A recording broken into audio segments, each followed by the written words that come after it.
Stace, what do you make of all this? Oh, my goodness, Dan. It's kind of like the old soap opera As the Bulls Turn. Oh, I'm sitting there watching with my grandma. Woo! What's the reaction locally here?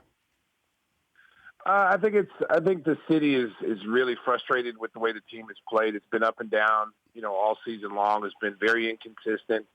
I think they're frustrated with Fred Hoiberg. It's just overall frustration with the whole situation down here. And I think it just kind of blew up, after this last game in Atlanta. You're up 10 points with, probably under 2 minutes to go, and they find a way to lose. And I think that, frustrations blew over in the locker room, and guys, spoke their mind. I'm not a big fan of that. I'm not a big fan going to the media and calling teammates out. A guy like Dwayne Wade, who's won 3 championships, has a little bit more weight than, most guys to do that. He's a future Hall of Famer.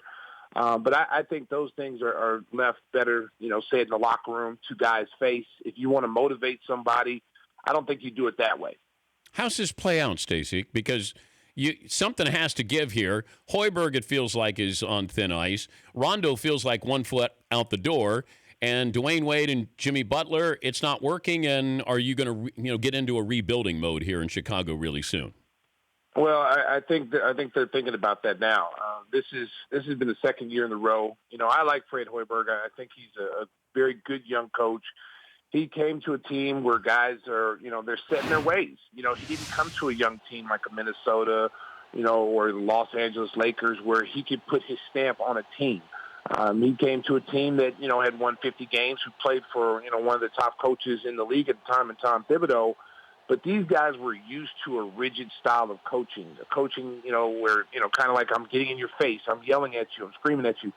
And you look at Fred, he's not like that. He doesn't have that type of personality. Me personally, I'd love to play for a guy like Fred because he lets you play his game, play your game. But these guys have not bought into what he's doing as a coach, and I don't think it's fair to him. I don't think he's had a fair chance, and I think it's been some stubbornness on certain players to buy into what he's trying to do. And as long as that's going to happen, you're going to have to make changes. You're either going to have to, make the change as a coach, or you're going to have to blow up the team and say, hey, you know what? Let's give this guy a young team. Let's start from scratch, and let's rebuild and start our movement like Philadelphia and some of these other Los Angeles Lakers and go younger. The Dan Patrick Show, weekday mornings on Audience.